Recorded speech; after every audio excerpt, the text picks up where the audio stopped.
Welcome back to Kryptolytix, giving you a fresh take on crypto analytics. And this is your crypto recap, where I cover some of the things going on in the crypto space. So let's jump in. Okay, so let's start off on the Bitcoin cycle chart, as I like to do. So on the Kynomatix super trend on this has given us a potential another false sell signal, which, you know, that does happen. It happened last year as well. So that's a thing that can happen. But if we just kind of ignore that, because I did not take that signal personally, because that was where I was buying, because like there was so much FUD, as you probably saw in my last couple of videos, where there was all this doom and gloom, and it was literally at like 54, 55K, where I was saying, this is where to buy, this is not where to sell, right? Just because of all the other variables to consider. And well, Bitcoin went up 20, almost 30% since then. You know, we are pulling back a little now, but we're back above the bull market support band. And I still believe that was our 4 with regards to the Elliot wave theory macro waves.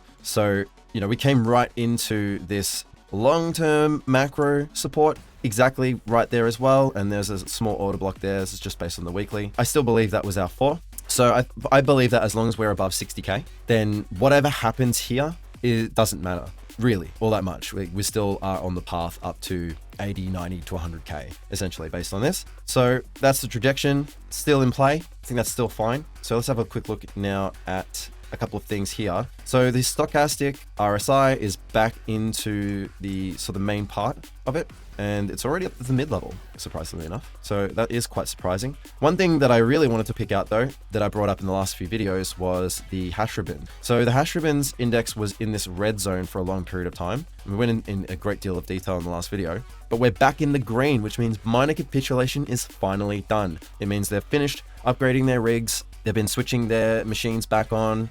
You know, it's all sort of, they're all coming back. And this is that sort of minor capitulation that typically takes place post-halving. As the reward is halved, so too becomes the ability to make money.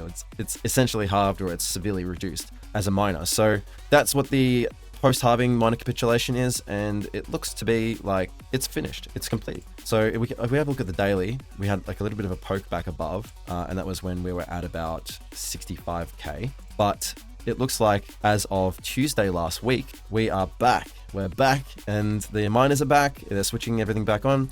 We got that buy signal on the Tuesday, and that was when Bitcoin was at 65K, which was a long-term resistance as well. But we have an even longer-term resistance to now deal with, and that's the 70K level. That 70K level is proving to be very difficult to overcome, as we just tapped on it. We did get a couple of sell signals on the CVI, also as I call it the pivot surge, which is a indicator that I wrote back here in May, which indicated a shift in the market's cumulative volume index. We didn't get any buy signals or anything down here, but we definitely, there was definitely plenty to show that it was a perfect time to buy. Now, one thing about this move that I'll have to go into in just a second is that this was a very strong impulsive move off of this key support down here. So the fact that this took place, especially off of this level here, which is what I was talking about, this is the level to hold, which is about 57K. I think if you have a look over here, that's probably about 57K there. So that was the level to at least recover from. And we had a really nice V-shaped recovery. So we came down, you know, we found support down in this area down here, and then we have put in a very nice move to the upside. So we can basically just ignore that sell signal in the chart there, because that is not something worth taking. We had all those liquidations, we had all that FUD from Germany selling, and, you know, the Mt. Gox coins moving and all that sort of stuff. And so things are looking a lot better, especially with the hash ribbons now flipping positive as well. But we just have that 70K level to contend with right now. Now, I did mention in a post that I was quite concerned by the open interest. So that's how many perps positions are in the market. So that's more liquidity for market makers to hunt. Because as the price of BTC started going up, especially with the Donald Trump speech, if we just have a look here at this particular area there, as price was going up, if you have a look down here at the open interest, you could see it was getting really out of hand. So over here, that was about a peak of around 7 billion. That's where that level was, right over here. So that's a lot of open interest, because if we go over here, we just go to the 12-hour and zoom out a bit, we can see that the last time open interest was that high, at least this is just a few aggregated positions, that was actually the all-time high over here. So right there was about that $7 billion mark. You can see right here I've put in a red line there, which is like when we get over this line, things are pretty overheated, and we certainly got over that line right there. So you can see at the all-time high back in March right here, that's where we were hitting that $7 billion level. So people were getting a little bit too bullish, and I did post when we were all the way up there, when Bitcoin was sitting at around 70, just under 70K, about 69K. I did post on X, and I was just saying this is getting a little bit too overheated, and I'm concerned about all of the liquidity that's building just down below price down here. So I think that's sort of where we're coming to next. And that thesis also is included in my Elliot wave based thesis, which I'll cover in just a second as well. But we did come into this liquidity zone, and we took out at least half of it right there. So that was a massive liquidity grab by the market makers, essentially. And now I believe we're probably coming for this pocket down here next. And that's sitting at around 60K. And I'll go into that in just a second. But this open interest here, personally, I thought was a massive red flag. I was quite concerned about that, and I did post about it over on X. And let's have a quick look at the post. So I was saying, watching these Tradingview, so I was watching the auto Tradingview trend lines as well, because they're pretty cool to watch. But as just saying, I'm quite concerned about the liquidity building below the price on BTC. So if we have a look here, we'll go over the actual full post here. I saw that the funding rate was overwhelmingly positive. So as I say here, the longs were going in hard on this move up. You quite clearly saw the open interest just before, but we also saw a massive spike right here, and that's funding rate. And the funding rate being positive like this means that mostly those opening positions there are long, right? So when I saw that and the open interest hitting that $7 billion level, that's a bit of a red flag for me, as I mentioned here. But as you can see on the agri trade chart, we have all of this liquidity up here, right? I mean, look at all this to sort of try and take out at least some of it. But now we've got all of this liquidity building below price now too, as you can see. So that's about 62K on this area here. So this here to me, and I'll explain in just a second, this price action here looks like it's building a potential expanded flat. But as far as the 1 hour is concerned, we've definitely taken out a lot of the liquidity here, which like I drew this from the agri trade chart to figure out this massive liquidity pocket. And so now we are breaking structure. As you can quite clearly see here, this is a break of structure here. So we're breaking structure. We did actually temporarily break structure there. Bitcoin ranges anyway. But we're definitely breaking some structure here, and we could be coming down for another attempt at 70K later, because we did reject it again off that 70K level right there. Once again, tapping on that 70K level, just really struggling to get past it. So in this sort of circumstance, we could load up here and then maybe do another attempt at 70K. That would look really bad if we got rejected again, though, admittedly.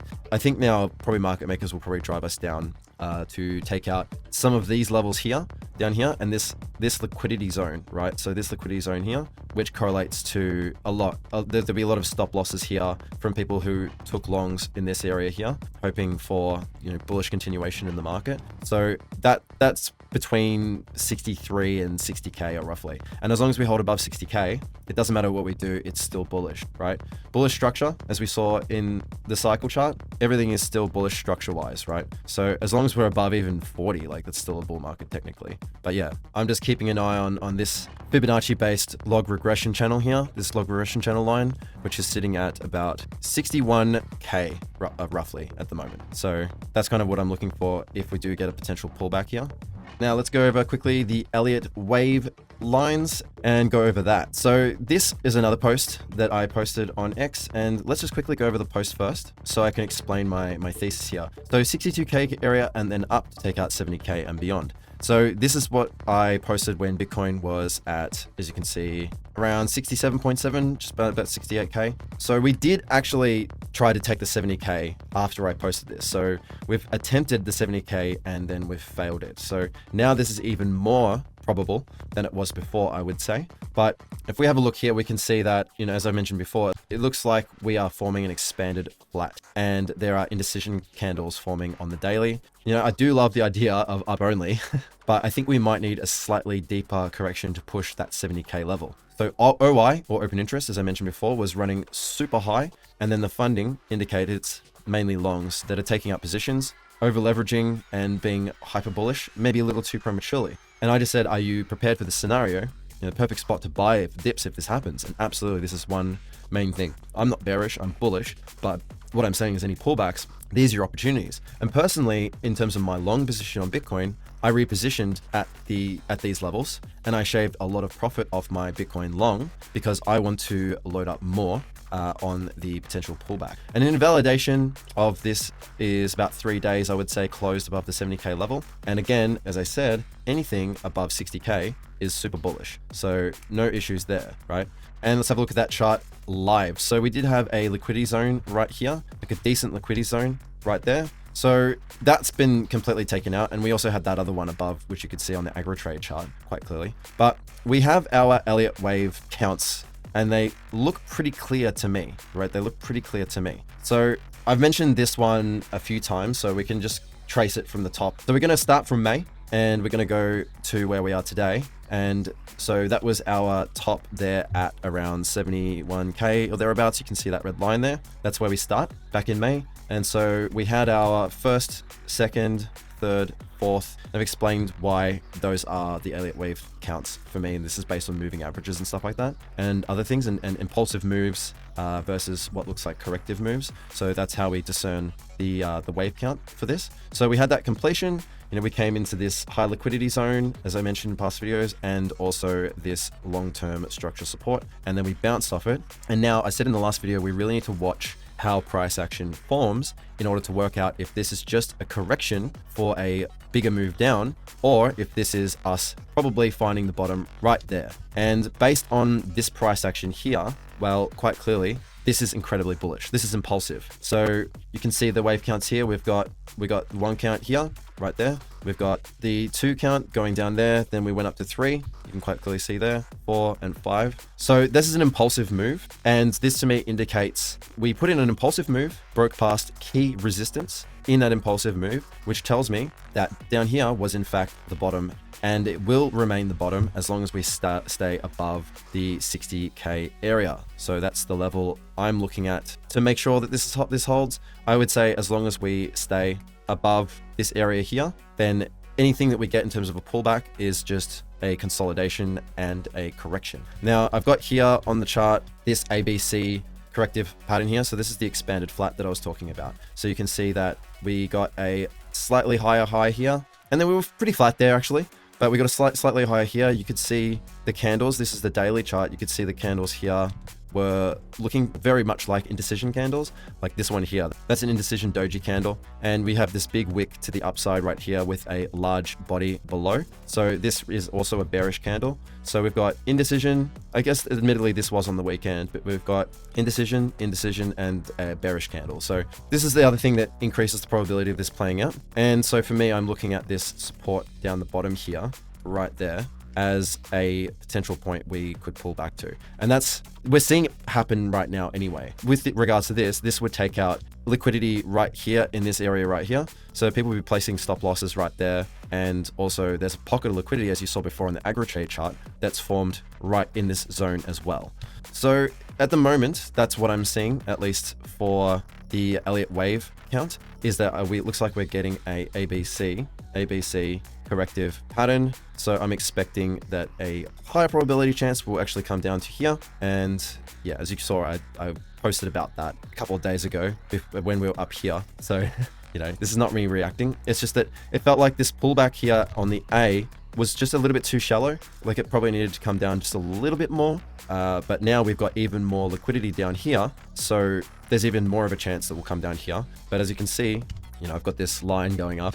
I still believe that after we correct this move here, that's probably the path that we'll get. And when we can break the 70K, because we've tapped on it so many times, the next time we come up to at least the highs here that we put in May, which is about 71K, I would say, and it's not just rejected, then it's off to the races. Essentially, that's when things will most likely run. That is my thesis. And I did update it here as well, right? I did update it here as well. So I just said that this is just an update on the Bitcoin chart. And I adjusted the B wave because the first time I posted it, the B wave was right here. So now I've adjusted it to the most recent high. As I say here, the possible sweep of the lows to complete correction before bullish continuation through the next month. Possible consolidation or bearish price action in September, as based on seasonality, September is usually a pretty average month.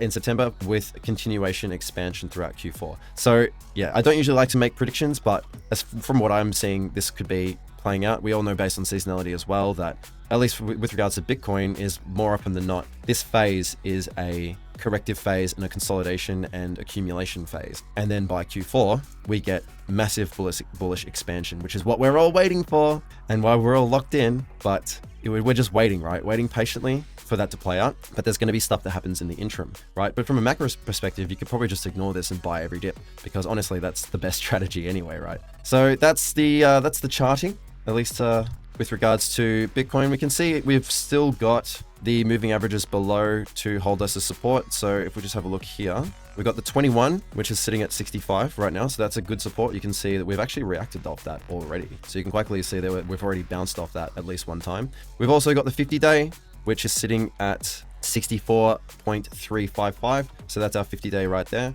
We've also got the 100-day right there and the 20-week EMA, and then all the way down at like 60, it's like 61K. We've got the 200-day SMA, which has come up since it was resistance over here. So it was resistance back here, and that's at about just under 59K. So it's definitely crept up since then, which is good, and it's fanned apart. And so we've got all of this support to help us, at least if we do get that corrective move. We've got all of this support here to help us as well. But then whatever we get down below then becomes resistance. But this is what we have as our current supports, at least with regards to the important higher time frame moving averages. Oh, and of course, one thing I didn't actually mention yet, and I didn't even mention in this post, is that we also had a TDSS9 top signal. So this is the Tom DeMark TDSS9 sequential. We got a top signal over here, and that was on my 4 count, which was that would be like what, the 20th, I think, or something like that.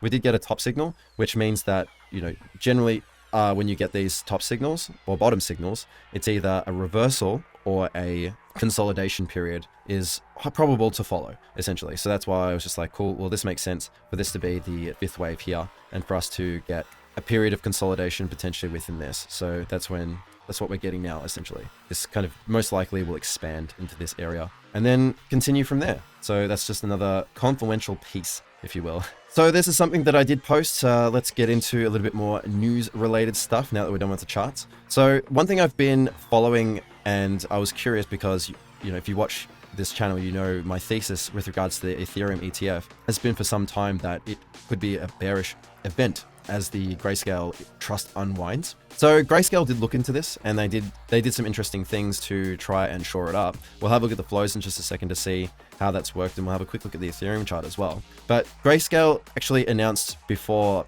this all went live for trading that they set up a mini Ethereum trust with more competitive fees to mitigate the risk of the large-scale unwinds that occurred with their Bitcoin trust. And this new initiative aimed to offer a low-cost alternative to their existing Ethereum or ETHE trust. The move is part of Grayscale's broader strategy to remain competitive in the market. For instance, the new mini trust will have fees as low as 0.15%, which is significantly lower than the 2.5% currently charged by ETHE. This competitive pricing is designed to attract investors and prevent a repeat of the outflows seen when Grayscale's Bitcoin trust converted to an ETF. In addition, Grayscale has transferred approximately $1 billion worth of Ethereum to Coinbase to facilitate this new mini trust. Notably, this transfer was executed in a way that avoids triggering a capital gains tax event for investors. This strategic move is part of their effort to ensure a smooth transition and maintain investor confidence. This development indicates that Grayscale is actively working to manage the potential impact on the Ethereum market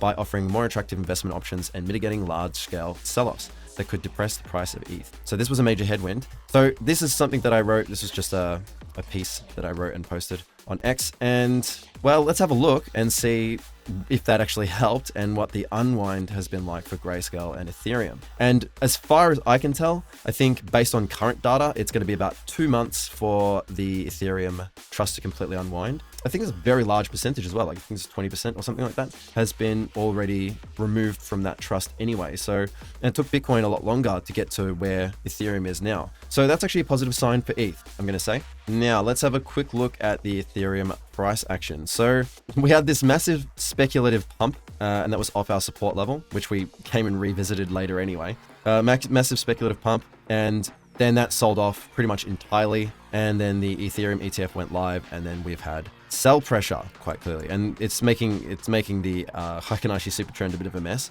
But around these events, you pretty much can't use these trend-based indicators because you've got a lot of tug of war, a lot of pull as you get unwind from the ETH trust and you get buying of the ETFs and all that sort of stuff. Unless the market is ripping, then those sort of indicators and strategies are pretty much useless, I would say.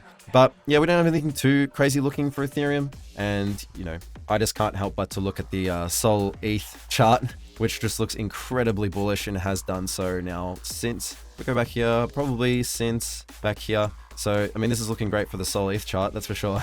We did have a decent pullback, though, on Monday. But that's looking pretty nice, I suppose, from that perspective. But we had a little bit of a bounce back up on the ETH dominance. So it looks like altcoins are selling off more than ETH, at least they have been since the 28th of July. So that looks pretty good, at least from the Ethereum dominance perspective. So that's the amount that Ethereum takes up in the total crypto market cap, which is currently sitting at around 17%, with an all-time high of, well, it'll be much higher than that, all-time high of about 30%. So, ooh, that's interesting. They say Sol is the ETH of this cycle. Well, does that mean Sol's going to potentially go to a dominance of 30%? I don't think so, but it'd be cool to think about. We actually went to 20%.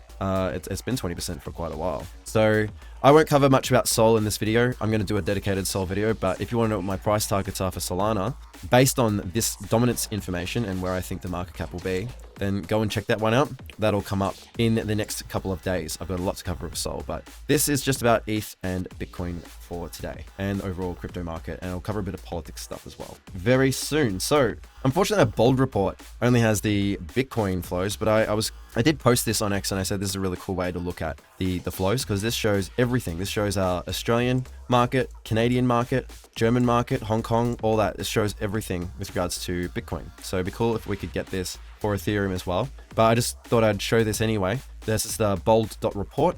This is definitely worth checking out. They've got a dashboard and all that sort of stuff as well. But this shows us a nice view of the Bitcoin flows, and we can see they're coming back in for Bitcoin. And we had a big peak there on the 13th of March, massive. That was our all-time high. And then when it hit red, I think that these red points are really good times to buy, because this aggregates everything, the ETPs, the ETFs, and across all countries. I think this is better than the CoinGlass one, which is just all US or just Hong Kong.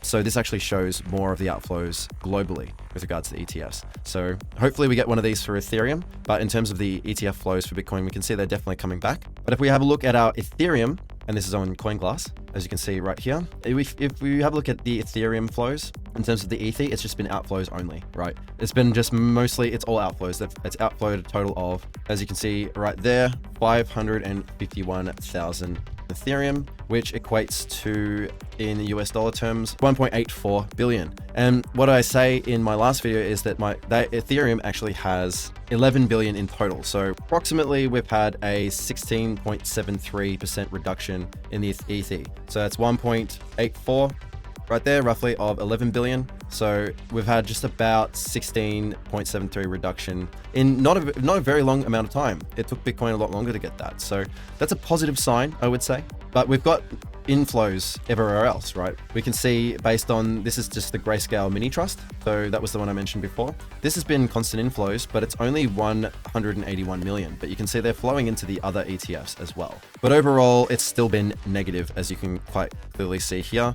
So regardless of all of these inflows, you can see from the ETHE, from BlackRock, Bitwise, Fidelity, VanEck, Franklin, and 21 shares. And of course in Invesco, they've been mostly positive. As you can quite clearly see, it's a sea of green. But overall, because of the ETHE trust unwind, which is that 1.84 billion, it's still netted in a minus 500 million. And this is dollar terms, outflow of Ethereum from the ETFs. So we come down here and have a look. We had a really look at this. Wow, there's a big outflow right here on the 30th, which was yesterday. So big outflow, big outflow right there. So we'll come and look at this in US dollar terms, 120 million overall. So it's definitely been mostly outflows. I think that this trust definitely, I would say, helped a little, because you can see there's some transfer right there of a net of 181 million. And then there's some diversification quite clearly taking place with BlackRock quite clearly taking the cake with that. So that's our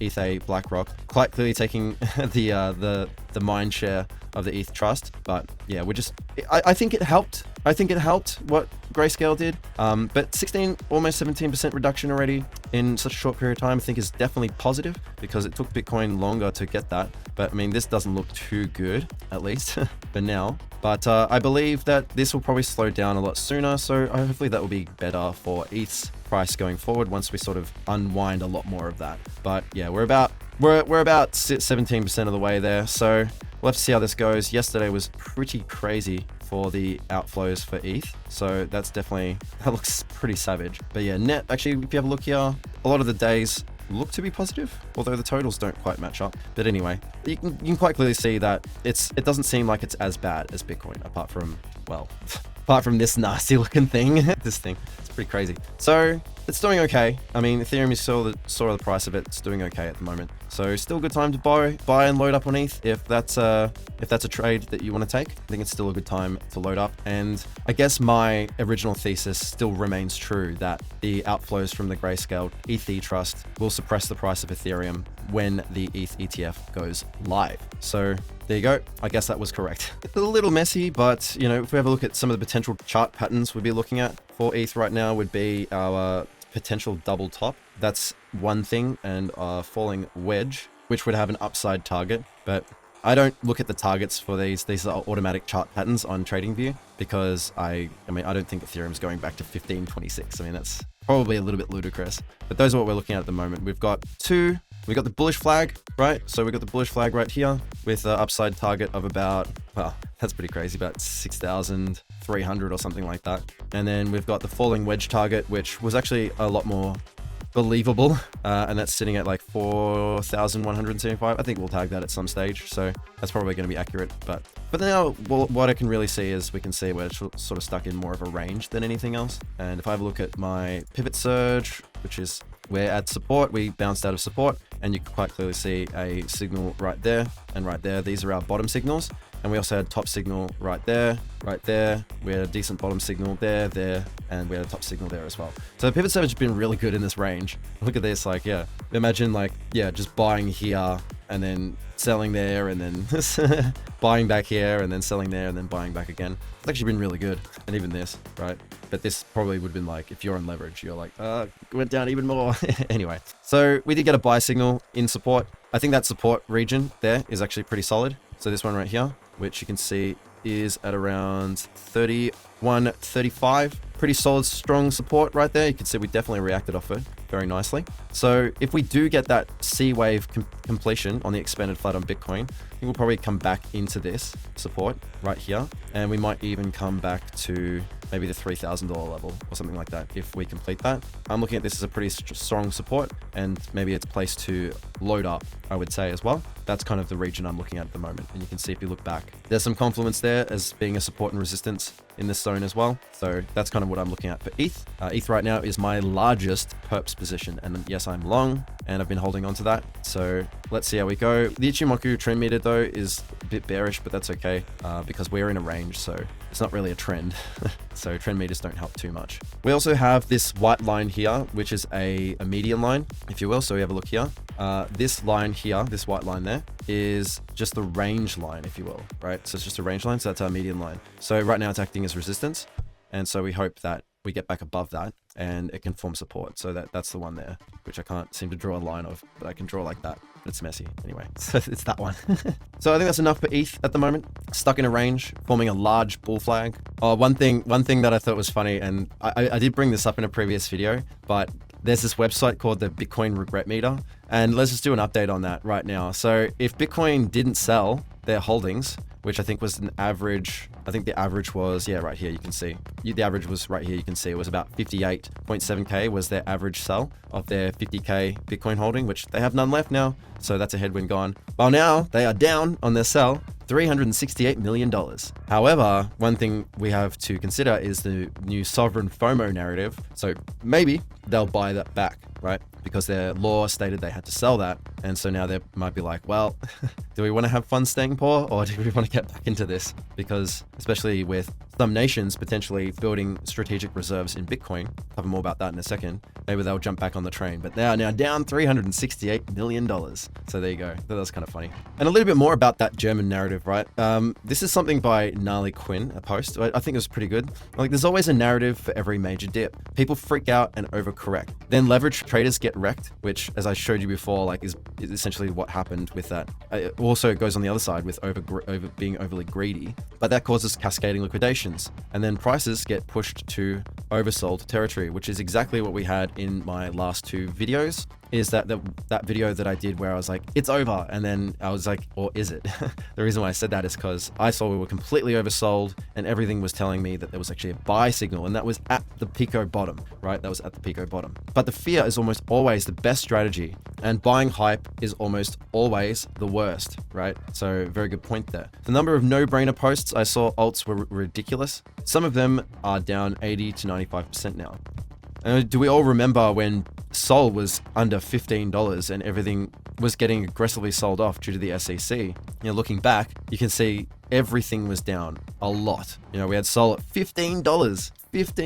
Wow, $15. Like, what the hell? Look at, I want to buy Sol at $15. You know, all this stuff was just getting nuked, essentially, just due to the fear narrative. And those are always the times to buy, right? So again, we saw the Germany selling, all that sort of stuff. It was the time to buy, you know. Again, like I tried to hammer this home in those videos. So, you know, I don't know if you bought the dip, but I was very aggressive with my dip buying during that. And, you know, we're well and truly above that now, right? Even with this little pullback, we're still well and truly above that Pico bottom at like 53.5K. So this is just essentially Gnarly Quinn's perspective on something that I already covered, but just something I just wanted to hammer home. Now, I'm going to talk a little bit about the US and a little bit more like world stuff as well with regards to the last part of this video. A little bit of geopolitics, I suppose, as well, but we're just going to wrap it all up with this. So this was my reaction to seeing that Kamala Harris was potentially going to attend the Bitcoin conference. Now, she actually did pull out in the end. So she didn't go,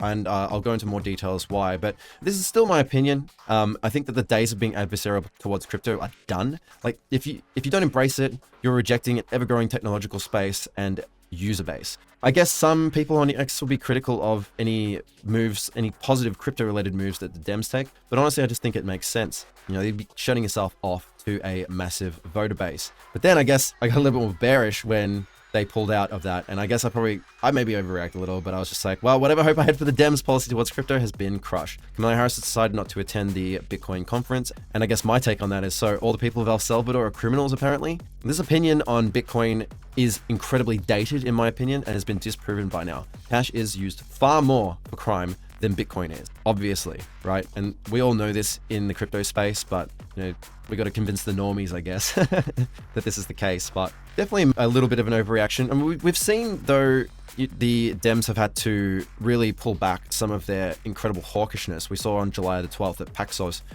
prevailed in the SEC investigation of BUSD stablecoin. So we had this formal termination notice for the SEC stating that it will not recommend enforcement action against Paxos Trust Company in its investigation with BUSD. And we also saw that the SEC no longer classifies Solana as a security as well. So, you know, that's why speculation is flying around about the potential ETF coming. And, you know, as I said, lock in. Regulatory uncertainty clearance is our path to much larger financial institutions filing for SOL ETFs, but I'll cover more about that in my Solana video. But this is all sort of part and parcel of this, is that their hawkishness towards crypto, I think they're being forced to like take a step back because it's made a lot of people angry, right? And they're cutting themselves off to a massive user base. So let's have a chat here about the Dems' current stance on crypto. So we still don't really know where they sit with it all. As in, I say not the Dems as a whole, but the Kamala Harris regime more so than anything else, because the Biden regime was more hawkish towards crypto. And so now Kamala Harris needs to create this new profile of herself. She was essentially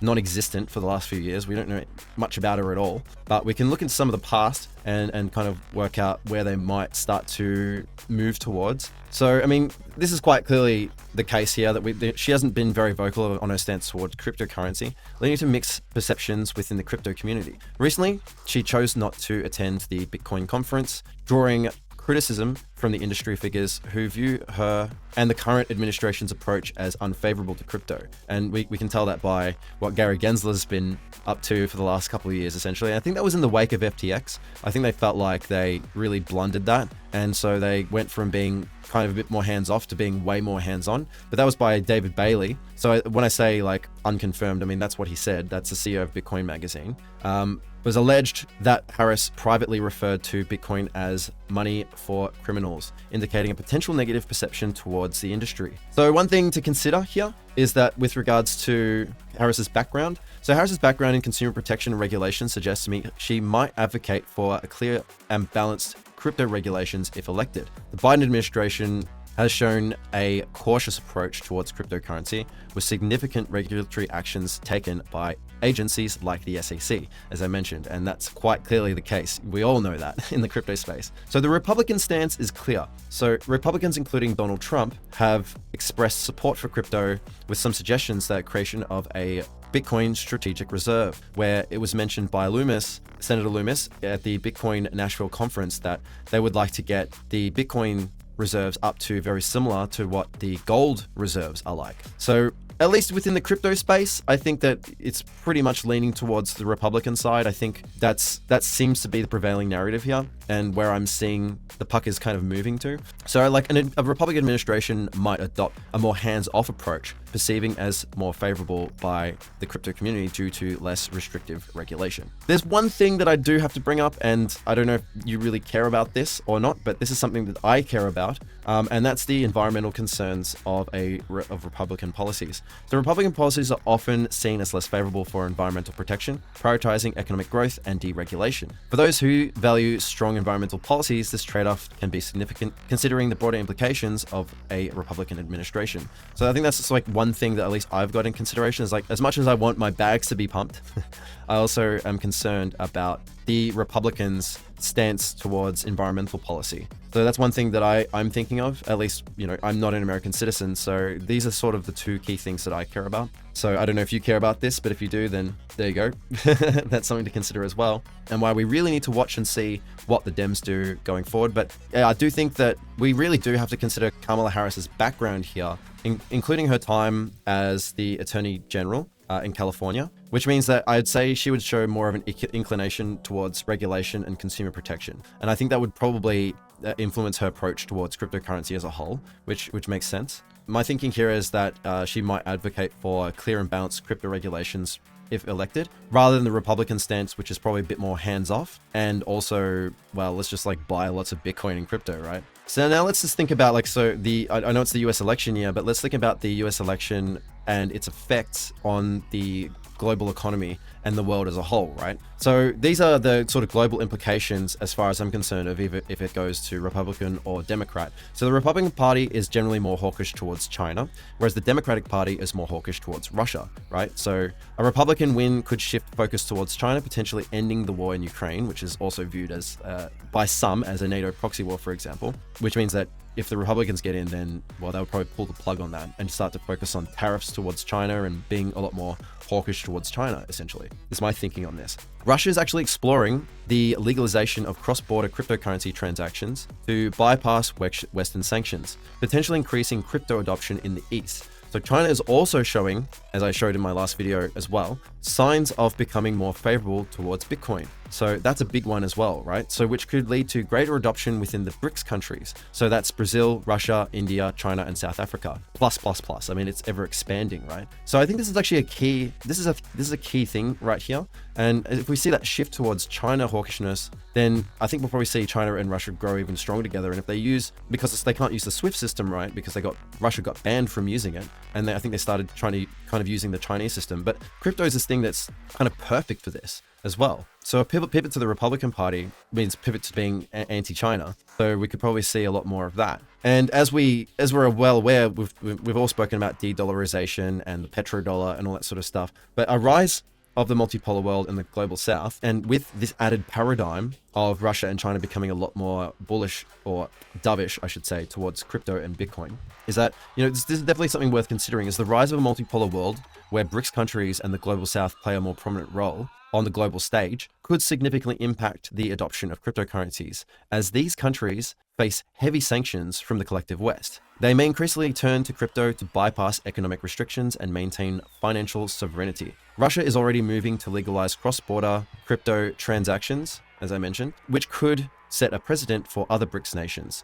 Now, sovereign FOMO, right? This is the sovereign FOMO thing as well, where people within the BRICS nations start to buy Bitcoin as well. So this is more bullishness towards Bitcoin as a whole on the global stage. So this trend could foster greater crypto adoption in countries like China, Venezuela, and other nations looking to circumvent Western economic policies. So the potential impact here on crypto is increased adoption. Countries facing these sanctions might adopt crypto to maintain financial autonomy, leading to broader global usage and acceptance. And then we've got regulatory divergence. So the differing approaches between the collective West and the global South could lead to varied regulatory environments, impacting the global crypto markets differently. And I really do like this narrative. I really do like this narrative a lot. But if major countries like Russia and China adopt Bitcoin as a reserve asset as well, which we even saw, and I'll cover in a second, the Hong Kong government starting to consider it as well, this could increase buying pressure and adoption rates globally. So I really like this narrative, the sovereign FOMO narrative. Economic decentralization. As more countries use crypto to bypass traditional financial systems,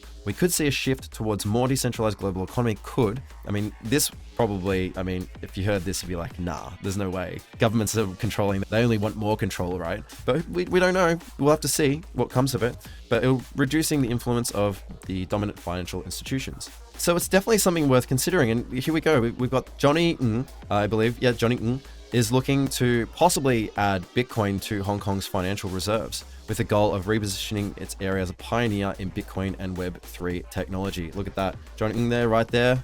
This was in the wake of Trump at the Nashville Bitcoin conference. But again, there you go. So we've already got, this is the sovereign FOMO narrative, right? So with Trump talking about all this stuff, you'll have other countries, even in the West, talking about it. And then from a geopolitical perspective, with how adversarial the US is towards nations that don't use the exact same policy as them and sell oil them, all this sort of stuff, which I'll try not to go into too much depth. But there's also these repercussions and these flow-on effects of even more potential buy pressure for something like Bitcoin. Bitcoin is looking to be a massive potential reserve for countries all over the world. And it doesn't matter what your access is. If your access is BRICS, then they're using it to circumvent sanctions. If your access is collective West, then they are probably getting into it because, well, the US is doing it. So, well, we need to as well, because if they're buying it as to fill their reserves akin to gold, then we should as well. And as we saw, in terms of global liquidity, because global liquidity is what feeds markets, China's printing,